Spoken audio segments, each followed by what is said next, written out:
Check 1 2. Hey, hey. Check 1 2. Testing. Testing. Testing.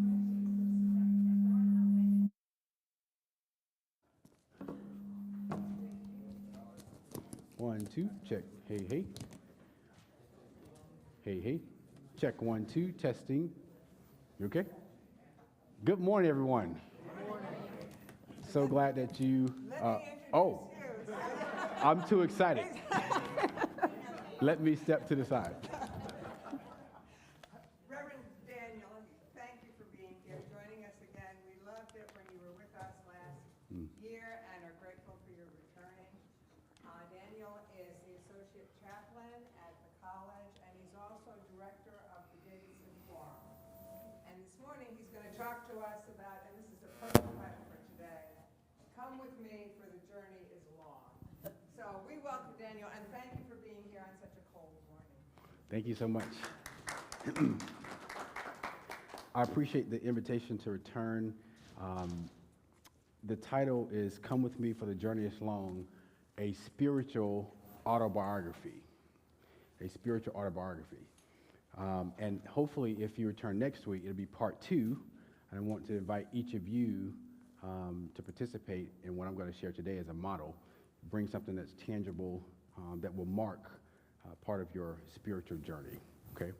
So I know this is a singing church, so we're going to start off with some singing.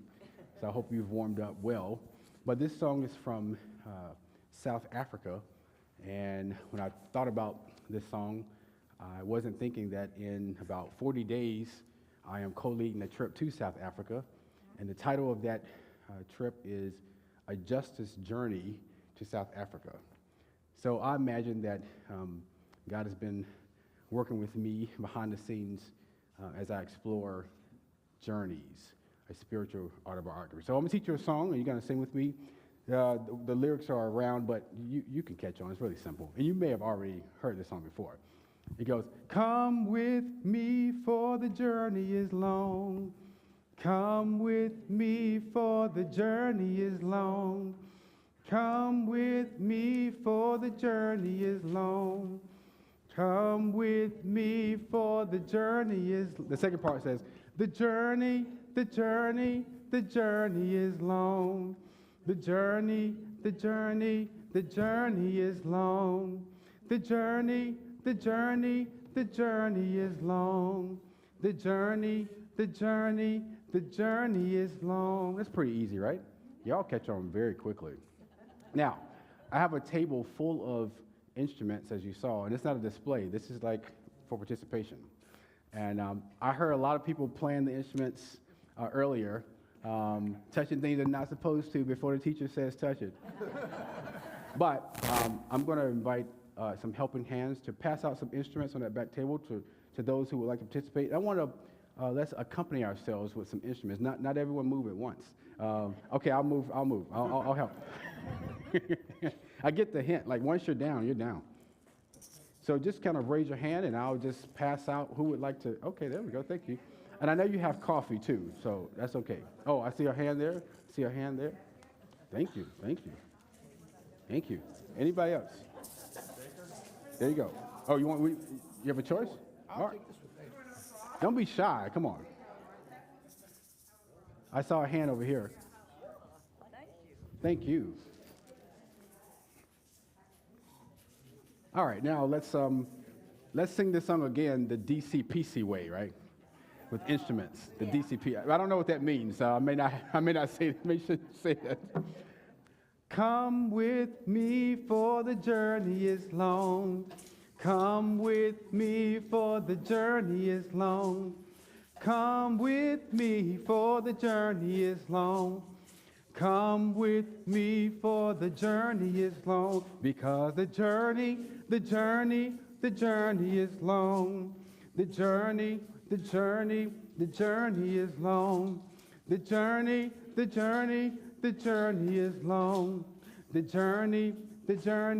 journey is long. Pray with me for the journey is long.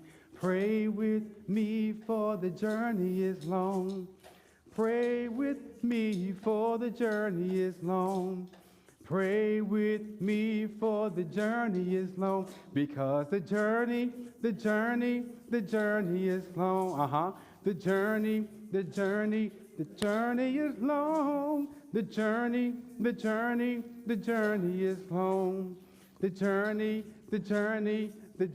is long. Sing with me, for the journey is long. You say. I hear you. Yeah. Sing with me, for the journey is long. Sing with me, for the journey is long, because the journey is long. Yeah. The journey is long. The journey is long. The journey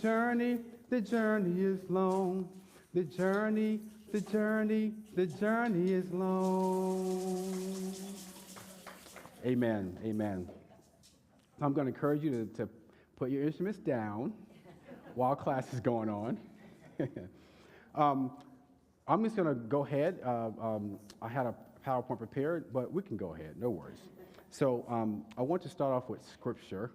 I'm going to read, and I might need to borrow someone's glasses, but it's Joshua 4, 1 through 7. Joshua 4, 1 through 7. I'm going to read from the New Revised Standard Version, the updated edition, as I have discovered. And it reads thus: When the entire nation had finished crossing over Jordan, the Lord said to Joshua, "Select 12 men from the people, one from each tribe, and command them. Take 12 stones from here out of the middle of the Jordan, from the place where the priest's feet stood. Carry them over with you and lay them down in the place where you camp tonight." Then Joshua summoned the 12 men whom he had appointed from the Israelites, one from each tribe. Joshua said to them, "Pass on before the ark of the Lord your God into the middle of the Jordan, and each of you take up a stone on his shoulder, according to the number of the tribes of the Israelites, so that this may be a sign among you. When your children ask in time to come, 'What do these stones mean to you?' then you shall tell them that the waters of the Jordan were cut off in front of the ark of the covenant of the Lord. When it crossed over the Jordan, the waters of the Jordan were cut off. So these stones shall be to the Israelites a memorial forever." This is the word of the Lord. Thanks be to God. So on the first slide, I'll just describe with you what I have a picture of a labyrinth. How many of you know what a labyrinth is? A labyrinth is a circular configuration on a piece of land, and it has paths throughout. And so you walk by yourself through the path as a contemplative practice, if you will, a meditation. And it is, I think it's a metaphor for life. I say for your spiritual life. And so that's what I have. And actually, the picture I had up there is a labyrinth that I built at Princeton Theological Seminary for the students. Now, I didn't know what I was doing. And it took a lot of work, and I regretted starting the project because, I said, oh, students are going to help out. And yeah. And usually, labyrinths are not as big as the one I built. It was 50 feet in diameter. And I called a company that does this for a living, and they were like, "I'm sorry, sir, it's usually only about 30 feet in diameter." So that was a project, but it was a journey nonetheless. I have a picture of little Daniel Anthony Heath on a little drum set. So when I was 3 years old, and by the way, I will talk a lot about myself today, not as a way of focusing on me, but a way of demonstrating, sharing my spiritual autobiography. So a lot of what I'm going to share, I haven't shared with anybody. My wife knows, but I want to share my spiritual journey with you, if that's okay. When I was 3 years old, I'll bring the things up here. My grandfather gave me a pair of lemon-colored drumsticks. I still remember like it was yesterday, and a snare drum. Now I thought that was pretty cool, but I kept the drumsticks and started to play the drums. And my mother brought me a little drum set when I was 5, and then a guitar. Of course, I tore them up, but there were seeds being planted because when my mother was pregnant with me, she prayed for a musical child. And I guess God answered her prayers. So I started to sit with the musicians at church because I thought it was cool what they were doing. And by the age of 7, I was playing drums in church. So let's keep going with the journey. Many of you know me as Daniel Heath, but I actually didn't start going by Daniel until I was 18 years old. Daniel, my father's name is Michael Anthony Heath, and so he wanted me to be a junior. But my pastor at the time said, that boy needs his own name. And so my dad is a minister. He said, well, let's choose a biblical name, Daniel. My mom loved Anthony. Well, my dad was bi or even trivocational, so I was around my mom mostly, and so she liked Anthony. I started going by Anthony through grade school. When I got to college, I said I'd go by my first name, good change. When I started applying for jobs, guess what happened? I had Daniel, like I applied for Covenant Presbyterian Church, I think you're familiar with that church. Applied to work there. They called my references. All my references were, of course, preceding college. And then they were saying, we don't know any Daniel. And so they came back to me with a lot of questions, let's just say that. But Daniel Anthony Heath. I have a picture of Louise Smith. This is a woman who had a 4th grade education, and she founded Jerusalem Holiness Pentecostal Church. That's a mouthful. And this church is where I was formed in my faith. This is my home church. It still exists today. It was a storefront evangelical church. There was a wood stove in the middle to heat the place, and a bucket to catch raindrops because there was a hole in the roof. But that's where I was formed in faith. Today, my dad pastors that church where I was formed in my faith, and I served as a minister of music there for years. And it was significant that it was a black woman, 4th grade education, founded a church, and the land and the church completely paid for, debt-free, and it's downtown. So I feel like seeing this black woman in leadership was significant because as I started to matriculate and serving the church, I noticed that women in leadership or women in the pulpit or women fill in the blank was an issue for some people, but that wasn't an issue for me. So that was significant. Clara Jones, I wish I had these pictures, y'all would love it. Clara Jones was my piano teacher, and she owned a huge house, or it was a small house, she kept building onto it, over in West Charlotte neighborhood. She owned 26 pianos because she started to serve that many people. So I was one of her students, and she became something of a grandmother for me and to me, and started at the age of 13 taking piano lessons. By 14, I was her assistant teaching other young people. Again, part of my spiritual journey. So when I went to college, I was going to major in political science because I wanted to be the second black mayor of Charlotte behind Harvey Gantt. How many of you remember Mayor Gantt? I met him when I was in 3rd grade, so I thought, that's cool, I want to do that, I want to advocate for people. And I think Anthony Fox beat me to it, but that's okay. While I was in college, after my freshman year, my piano teacher, Clara Jones, called me to her house, and she was frustrated and angry. Why are you studying political science? I thought, well, I didn't answer that question, by the way. She said, you need to study music. God has gifted you music. So I thought, okay, wisdom, my grandmother speaking, so I changed my major. Again, a marker on the journey, all right? So this one, and I want to cheer up. So how many of you remember the name Brenda Tapia? Yeah, so Reverend Brenda Tapia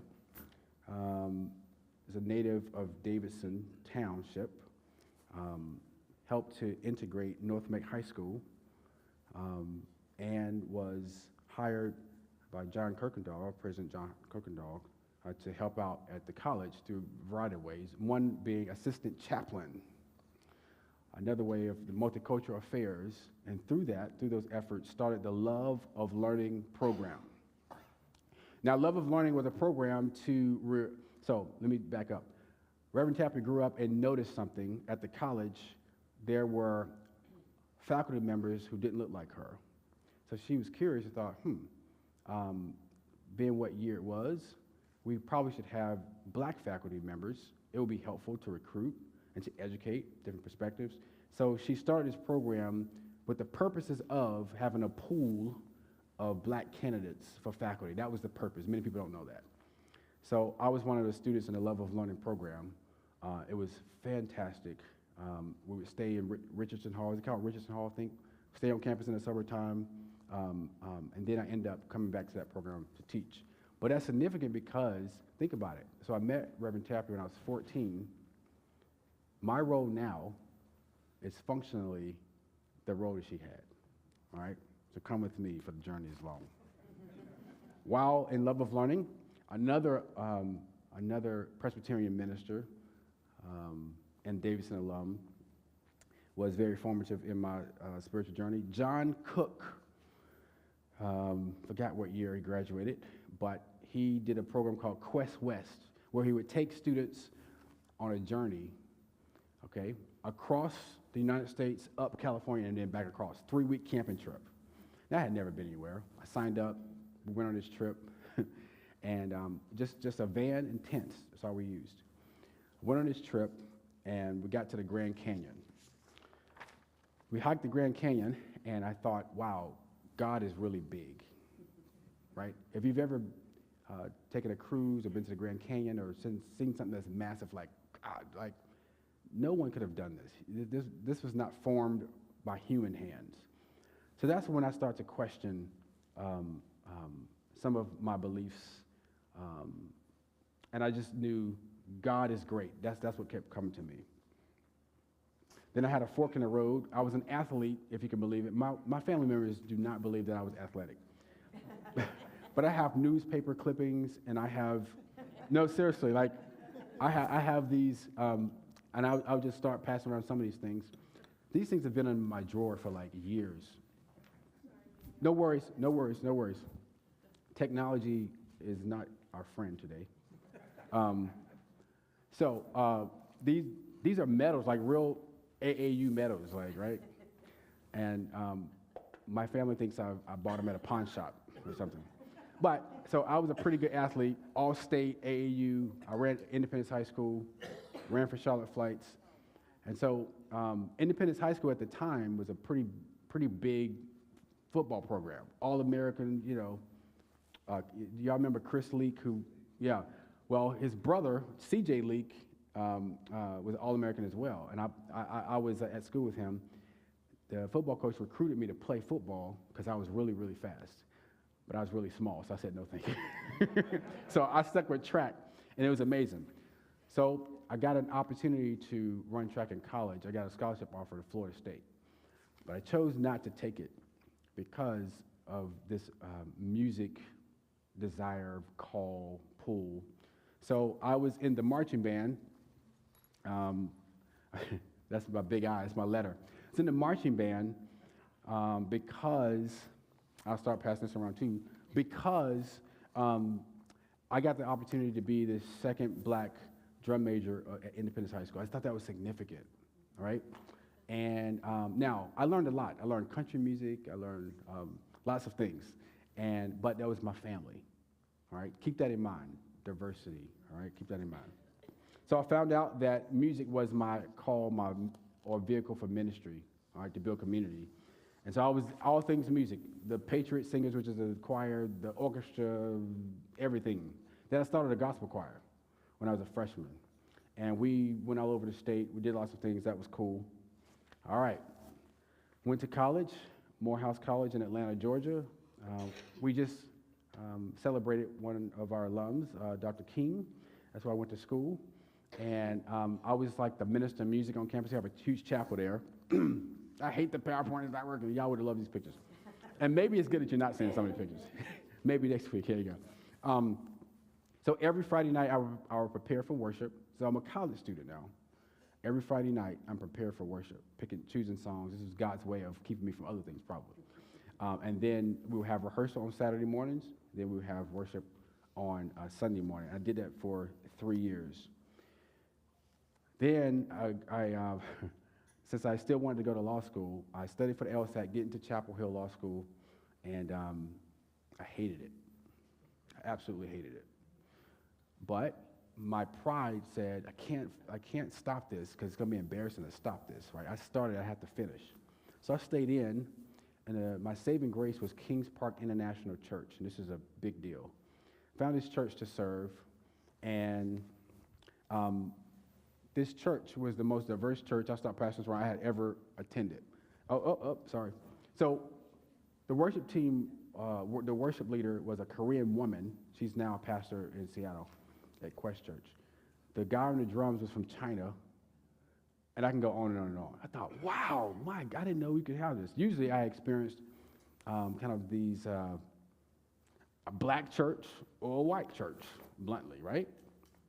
You couldn't say that about this church. So I thought, this is amazing. Start serving there, and then God revealed another specific call is a call to diversity in the church, or diversity in worship. And so I started to pursue that. All right. Covenant Presbyterian Church, that's how I got there. So I was teaching at West Charlotte High School. I'm skipping some things because you can't see, so it'll be boring. So I got a call from Covenant Presbyterian Church while teaching at West Charlotte High School to come and start a contemporary service. Now, I laughed so hard, seriously. I was like, okay, I'm from this Pentecostal storefront church, all black, okay?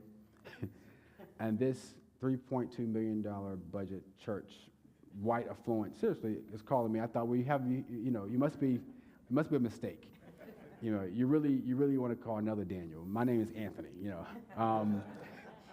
So Bob Henderson met with me and my wife, and I just felt at home. I felt a call, and I did it, and I felt at home there. And I said, let's do this. We had like a little agreement. Let's do this for 2 or 3 years, and then let's just part ways. Okay, I'll help you off the ground part-time. We agreed. After the 3rd year, CMS started cutting the arts positions, okay? At the same time, Covenant wanted to hire me full-time. You can't make this stuff up. So I stayed, and I said I'll stay 2 more years. Ended up staying 8, and God led me to seminary. I have this marker, this stone, this memory. I wanted to bring something back because seminary is very formative for me. Challenge some of my,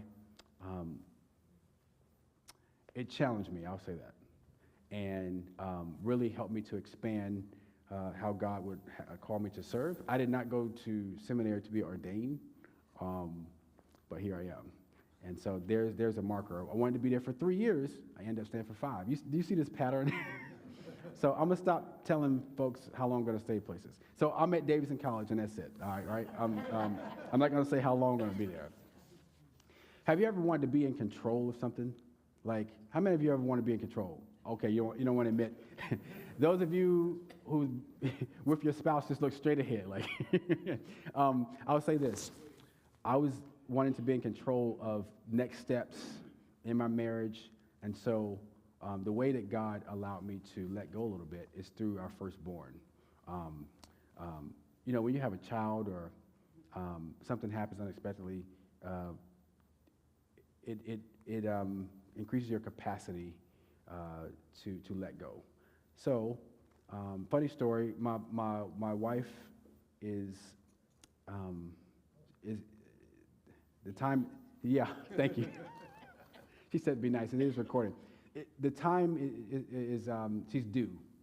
She's due, okay? We can say it that way. And I told the doctors, listen, I'm not a medical person, but I know one thing. I cannot see the birth of my child, okay? I know that for sure. I will faint. I will pass over. I just know it, okay? Everyone say, oh, no problem, no problem, no problem. So my wife goes, something's not right. And I goes, okay, I'm going to run and get the nurses, and then I'll step outside. The nurses run in, and they go, Mr. Heath, come here. Can you just hold her leg? And I said, sure. I hold her leg, and no one comes to relieve me. So my son is born, and I was there for it. And I thought in my head that the child was supposed to be this big. Well, the anatomy is pretty significant. Well, Jackson was a little bigger than that, and it just messed me up. And they actually called doctors for me. They said, Mr. Heath, sit down and put your head between your legs. And but that showed me that God is great, and that I should let go because I'm not in control. All right, and you'll find some lovely pictures. I wish you could see it. All right, I went to Kenya. The pictures. I gotta bring this PowerPoint.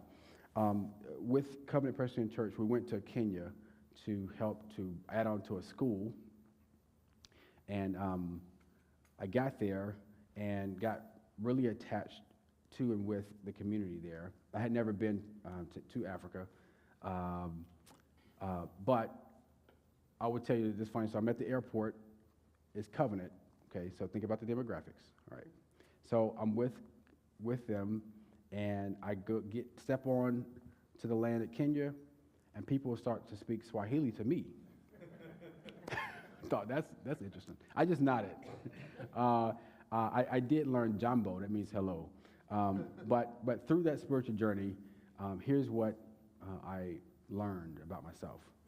So when I got back, I didn't like birthdays. I didn't want Christmas to come around. Question is why?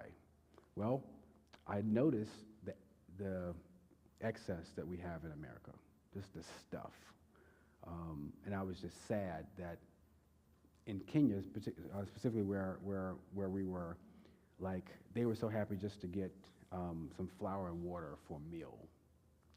So when I got back, it was my son's birthday, and we had all of this stuff, all these gifts, and I just cried. And after that day, that's 2011, it's still hard for me to buy clothes for myself, to buy anything. I never go to the mall, and it's because of the excess of stuff that we have in America. So literally, if it's ironed, if it's clean, I'm satisfied. My wife often has to go through my closet and say, "Oh, well, let's maybe donate this," because she said, "Well, that's a little small for you now. That's a little, you know." Well, it's because of that part of my journey. I see that we may have something on the screen in a little bit. All right, so let's see here. Where is it? Yes. I'm gonna start passing around just a few things. This is called a fetish necklace. So remember Quest West, and I'm a little out of order because of a PowerPoint, but you remember Quest West I mentioned going across the country? I got this as what's called Four Corners. Y'all remember Four Corners? All right. So see if I can remember all of them. Arizona, Colorado, Utah, and New Mexico. Thank you.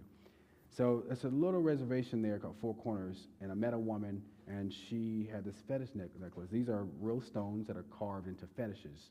And I purchased this, and I have her picture in my office, and I just remember that this was part of my spiritual journey to mark that journey that I had at Quest West. I'll pass this around. All right? I think we're going to have something in just a minute, which is cool.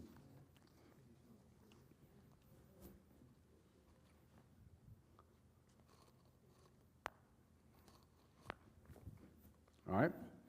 Then comes... I'm getting to the stuff that I can hand out because I can talk about it. What is this? Stole, yeah. Well, it's my ordination stole. I was ordained, I graduated in 2020. Okay, that's significant, right? Well, I'm sorry, Princeton Theological Seminary, yes, ma'am. Well, we didn't have a graduation. And we never had it. Even 2021, never had a graduation. So I was ordained online. Could you believe it? Yeah. So as a way of kind of the laying out of hands, members of Covenant Presbyterian Church wrote their names inside the stole. Isn't that cool? and they mailed it to me so that I can put it on during the online ordination. Isn't that cool? So that's another marker. That's another thing that hangs in my office. We're almost there. Okay. Do you ever get to wear it? Yes. Thank you for. Yeah, I definitely get to wear it. I wear it during Pentecost, and I also wear it at other ordinations. So I participated now in 3. I'll participate in another one in February. But I get to wear it. But it literally hangs in my office as a marker, as a stone. All right. Jen, do you want us to ask questions? Yes. Sure.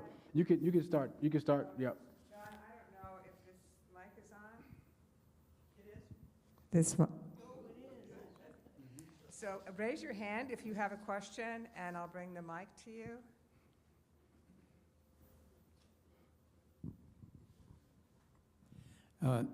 Daniel, this is not a question, but I was just going to tell you, I was running the programming for July Experience during the time that you were here. Yeah. For the Love of Learning program. Yeah.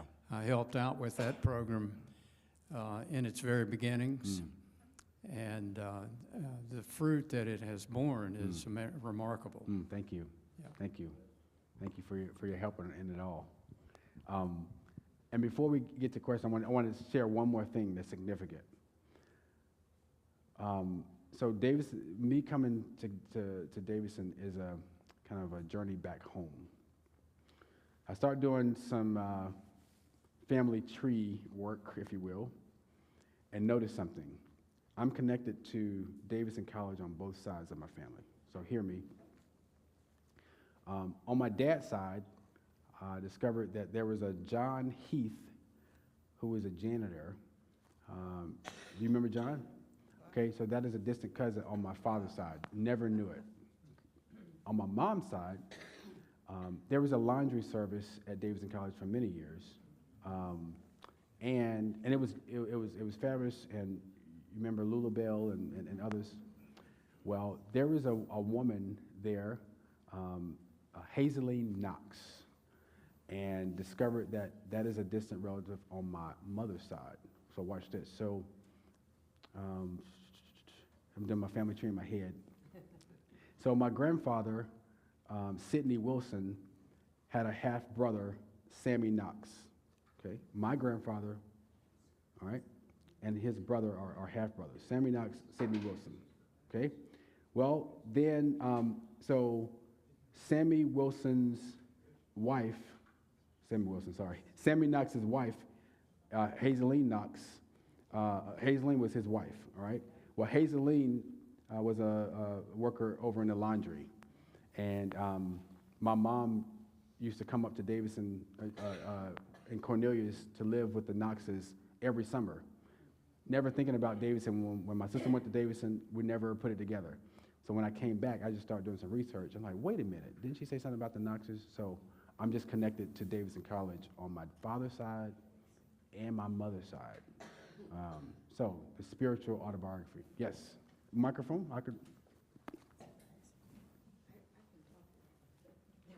I want to make sure everyone can hear you.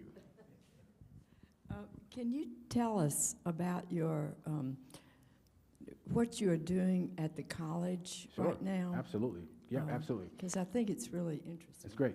So I have 2 hats. The first hat, my first call or job, sits in student affairs with the chaplain's office. So I'm an associate chaplain, spiritual care and counseling, mostly for students, but not only students. I've met with faculty members. I've met with a dean. I've met with custodial workers. So I'm a pastor on campus. And that's been a joy to walk alongside people, their spiritual journey. We do programs through the chaplain's office. So I co-lead an interfaith retreat to Atlanta. And now we're doing this international trip to South Africa that we'll go in March. We'll do that every other year. I lead what's called Wildcat Worship Services. It's a Christian service, ecumenical service, that centers around one form of music genre and then an arts form. We've never had two services that are the same. They're once a month. Matter of fact, one is tomorrow. So for instance, we'll have, one time we had a hymn sing as the musical form, and then we had a liturgical dancer to interpret one of the hymns that we had done. One month we had contemporary worship music with a live painter, okay? In February, we're going to celebrate Black History Month with Black gospel music and with culinary arts, all right? And then in March, we'll have African drumming with spoken word. We've never had two services that are the same. So that's a little bit on that side. On the academic side, I'm what's called director of the Davidson Forum that sits in academic affairs, specifically in religious studies. You see I'm conflating through, where am I? Doug Otati is my direct supervisor for that. And Doug, I believe, is a member here and has taught here. He's fabulous, by the way, and really funny. Well, the Davidson Forum is a platform for Davidson College and the community to explore Davidson College being reformed, if you will. And so Davidson College is not necessarily a Christian college, but it was founded by Christians. And it really holds on to Christian principles, if you will, all right? So we offer symposia and programming, a newsletter, but I like the experiential learning opportunities. And one that we're offering right now, it launches February 1st, is we're going to take the Commission on Race and Slavery, that report that lifts some of the complexities of the college history, and we're going to offer a walk led by students of the campus to show and to highlight different things that occurred. And the question is, how does our faith, our moral compass, lead us to respond to that history? And so there'll be a walk on campus. The second phase will be a virtual tour. So we have Emily Drew, who's an Emmy Award-winning teacher there now, also Davidson alum. She's going to create video footage so that you can access this tour online. Then the third phase will be, we're going to attach QR codes to the 7 original buildings on campus so that anybody can just scan that code, and a personality from WDAV will read a short script about the history of that particular building or space. That's a little bit about what I do.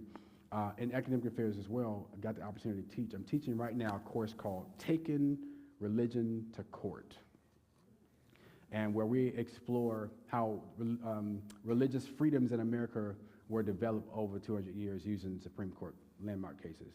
I feel like I'm talking too much, sorry. But anyway, that's a little bit what I do. Any other questions? Yes? Any chance love of learning will return? Great. Well, I want to say why. Mm-hmm. I was teaching at Alexander Gotcha. Junior High Yep. when it started. Brenda was a high school classmate of mine. Ah, And I nominated a lot of kids. And what she didn't see that I saw was the transformation, not in those kids the next year, but in their friends. Their change in attitude, their seriousness about school spread. Yeah. It didn't fix every problem we had, but it was visible. sure. So its breadth was far greater than what Brenda saw. She saw the kids she taught. Yep. She didn't see their 15 friends. Wow. Thank you for sharing that. And my son, when we moved back, went to Alexander for his eighth grade year. Had a great experience. So love of learning, as it was, will not return. However, it is going to inspire something that I think it's public now. Yes, it is public. That we're starting next summer, and you can go online to read about it. I believe President Hicks has sent an email or a note about it. So in response, part of what we're doing to be faithful to responding to our history using our Reformed tradition is to what now? Now that we have this history of our being complicit with enslaved folks, what do we do with that, with our resources? And one of the things we're going to do is to offer a program on campus for a week for students to stay on campus and to prepare them for the following years of education, which is essentially what Love of Learning was doing. It will be a condensed version, a different model, but it's been inspired by Love of Learning for sure. Love of Learning was, you knew about it, very comprehensive. It was not just the summer part of staying on campus for 4 weeks, but we had to check in during the year at Davidson College. So as it was, no, but it's definitely inspiring future efforts. Do you remember, how many of you know the name Butler High School? Butler High School. Well, David Butler was a teacher in Love of Learning. And so the Love of Learning program has touched many people and many programs in many areas that continue to give. But thank you for that question. Well, I have two questions. Yeah. The first one, could you talk a little bit more about what reformed means when you talk about a reformed forum? Yeah, absolutely. Thank you for the question. I want to hear from you first. What is reformed? Change. Okay. She's changed. Okay. Always learning. I love that word, always. I like the phrase that is always reformed, always reforming, I think. Yep. Reformed and always reforming. Yep, I love that phrase. So we get this, I'm just trying to condense the response, and Doug Otati could talk about this for hours, as you know.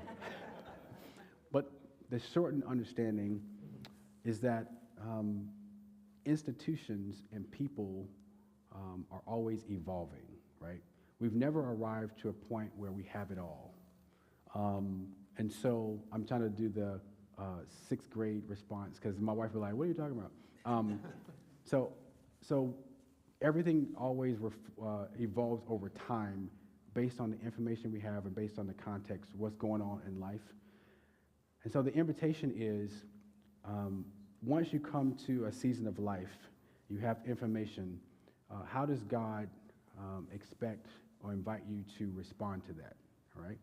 Well, if you grew up a certain way, you respond in a certain way. And so our Reformed tradition says that we always can seek God's guidance to change always. We have never arrived at a point where we have it all. And so in the Reformed tradition, it's a beautiful one because in some traditions, their tradition will say, hey, here's how it is, the Bible says this, and that's it. Our Reformed tradition is a beautiful one because it says, here's our tradition. We believe that God is saying this now, and if we've missed it, we're open to adjusting. Does that make sense? We're open to adjusting. Yeah. Well, thank you. I have a second question, but I think that John is going to be able to show your pictures from your computer. Oh. And then we do a real fast. Oh, yeah. Let me turn this off by a speaker.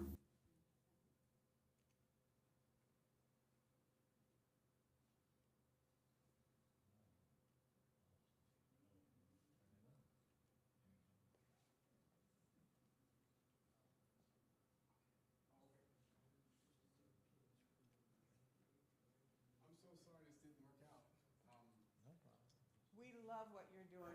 No. Like, I'm like, oh, no, so sorry. Other questions? I'd like to ask a question. Yep. So much of your story involved diversity but you know what? No, go ahead. No. We really want to see this go real fast. Yeah, I'm aware of the next time. week. I'll All right. ask next week. Ask your question. Okay. And so your whole story of how you got to Davidson College is just remarkable. You go from sports to music to academics to being ordained, and here you are. Yeah. How do you see God working in all of that? Yeah. And how do you reflect on God's moving through your life and look at where you are now? Mm-hmm. So the best way to describe it, Craig Barnes, who's the former president of Princeton Theological Seminary, says it this way, and I really like this, is that he says, nothing is lost in God's economy.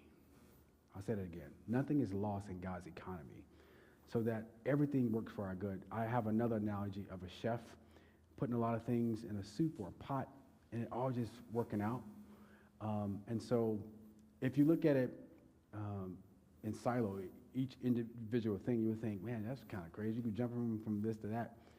But I believe that's why I use the labyrinth as the image, because it weaves, and there are different paths, and you don't know where it's going, but it's beautiful if you zoom out.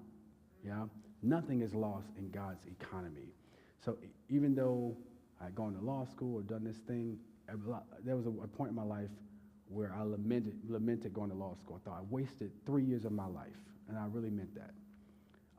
But then I look back on the class I'm teaching right now, and I can go on and on and on. Nothing is lost in God's economy. So if nothing else, I would love for you to take that phrase with you. And as an invitation for next week, if you're returning, there'll be no PowerPoint for next week, is that I would love for you to bring a stone, a marker, a symbol from your spiritual autobiography. What can you bring to share that illumines how God has been working through your life that you can share? Because often we talk about ourselves in terms of facts, but not in terms of how God is moving through our lives. And I think that's very important to share with the body of Christ, because then that might inspire, encourage. So think about it and bring something that you can show and tell with the group. And I think that would be beautiful. Any other questions? Yes. What age group were you talking about for this summer program at Davidson? What age group? Yep. What age group was the Love of Learning program? The Love of Learning students were recruited in middle school. Okay, they were recruited in middle school. We had to do an application in 8th grade, and it was for high school. And so you were supported throughout your high school years, because the point was to get you ready for college. Ultimately, and Reverend Tapia, I don't think ever published this, but I had many a conversation with her, and she said the ultimate point was for black students to earn their PhD. Well, that's the only way you can be a faculty member at Davidson. But I don't think she ever published that, But recruited in middle school is for high school to be ready to go to graduate school. Good question. That's good. Oh, yeah, there's the labyrinth. That is actually the labyrinth. That's behind one of the residence halls at Princeton Theological Seminary. So there you go. All right. Thank you. Here's the scripture we read. Okay. There's the drum set that my mother got me at age 4. So you see the little guitar. All right, keep going. All right, this is inside of Jerusalem Holiness Pentecostal Church, that storefront church. You can get there at the corner of 16th Street and McDowell downtown. That church has been torn down. Another building has been erected since. But I'm just going to point out. So the girl right here in the front is Jennifer. She's my sister, 2006 graduate of Davidson College. She's wearing red. How about that? I'm hidden, and I can't. I'm not tall enough to point where I am. All right, next. That's Louise Smith, and 4th grade education, but knew the Bible so well, and was active in spiritual gifts and discernment and insights.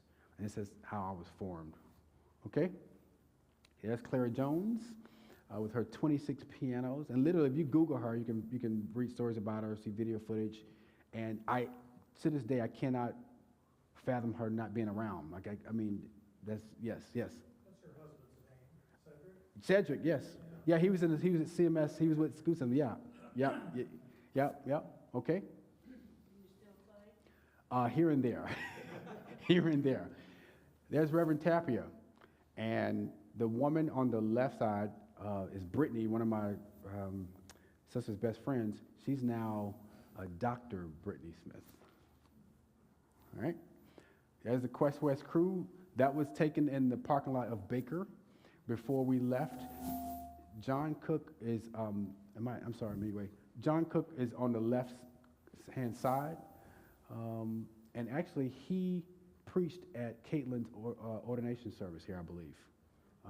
So Caitlin also went on the Quest West trip much later, because I'm a little bit older than Caitlin. Let's see, and we can move on. Oh, John wanted to skip my track and field picture, man? Go back, John, go back. Oh, you. There we go. Right, stop, yeah. Now, I'm in the middle. I think I'm cool. and I was running with the Charlotte Flights AAU team. We were really, really good. My dad was a track runner. My brother was, track and field was really big. And this is when I thought I was going to be a superstar athlete until I was invited to a practice. The football guys are really big, by the way. Like, I thought, no, thank you. I think I'll just give you some water. All right, so I knew that music was not just a hobby for me, but a ministry, because my mom told me. My mom said, this is a gift that God has given you, and she always would tell me, don't take God's credit. So if someone comes up to you and says, that was very good, Daniel, like, she called me Anthony, but it sounded so good, that music is great. She said, your response should be, to God be the glory. To God be the glory. That young man right there, I taught him piano lessons. He ended up passing of leukemia, and so I keep that picture, and his artwork is in my office. But music has been a ministry for me. Next picture, please. Patriot Singers at Independence High School. I'm up top left, the second person. All right, keep going. Marching band. I'm on your right there. I thought I was also cool as a drum major, so it all worked out. Next picture, please.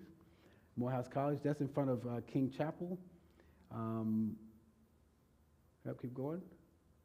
Kings Park International Church. That's in Durham, off of exit, whatever the big mall is. I can see it. But that's where I knew my call was diversity and worship, diversity in the church. All right. Isn't she lovely?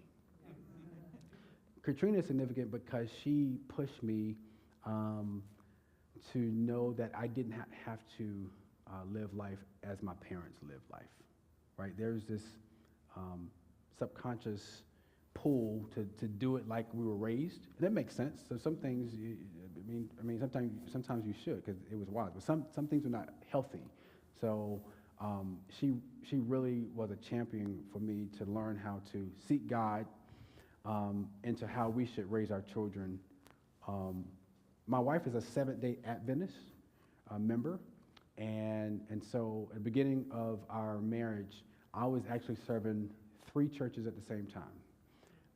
I was playing for serving Covenant Presbyterian Church at 9:30 for contemporary service. I'll pop over at 11 o'clock to Jerusalem, and her church, Seventh-day Adventist churches meet on Saturday mornings, and her family did a church plant and is still thriving today, and I was playing for that church. I will tell you I'm not playing for all 3 churches anymore. I'm not playing for any church anymore, but that was very formative in the beginning, all right? That's Covenant. We've talked about Covenant Presbyterian Church, all right? There's Jackson. There, we talked about why that was significant. Jackson now is a freshman at Huff High School, all right? Those are my buddies in Kenya. We made instruments, percussion instruments, using bottles and beans, and that was incredible, all right? There's my second. There's Jordan. I didn't know that I felt guilty about having a second child, because I thought, how can I love another child as much as the first? And so, by the way, that's the coolest baby picture I've ever seen, with Jordan with his foot up on the side there. Okay, next picture. All right, so go to a land I will show you, God said to Abraham, and we were called to move to New Jersey. I have 2 minutes to go, and I said, God, how in the world are we going to leave our support base, go 500 to 600 miles away from home? I said, okay, the only way I can do this is if I get a full scholarship the presidential scholarship. That's the only way I could do it. Well, that happened. I was like, well, okay, you got a scholarship, but how are we going to sell this home in this market? We bought our home in 2007, so you know what happened in the recession, right? We were upside down. Well, put it on the market within 24 hours, we had 3 offers, and we got $2,000 at the table. So God was faithful, all right? Seminary, my first sermon was at Princeton University. It was really incredible, okay? As ordination, you know Rob Spock there. A lot of Presbyterian ministers. To the left, though, my mom and dad, how special it was for my dad, who's now the pastor of the church, the Pentecostal church where I was shaped and formed. And right behind my dad is my mom, who's also a minister there, all right? That's my dad. I have 60 seconds. That's my dad. During this family tree, we discovered that my dad's grandfather was also a pastor. So that's Piney Grove AME. So he drove there and took a picture in front of it. And so I'm trying now to find a picture of his grandfather for Father's Day. All right, I think that's, and that's a picture of Hazeline Knox and Lula Bell and, in terms of connecting back to Davidson. Friends, thank you for having me. Next week, I want you to share, and I will facilitate sharing of our spiritual autobiographies. Daniel, thank you. You have been a blessing to us. Your story is an inspiration. Thank you. Thank you I so can't much. wait till next week. Thank you.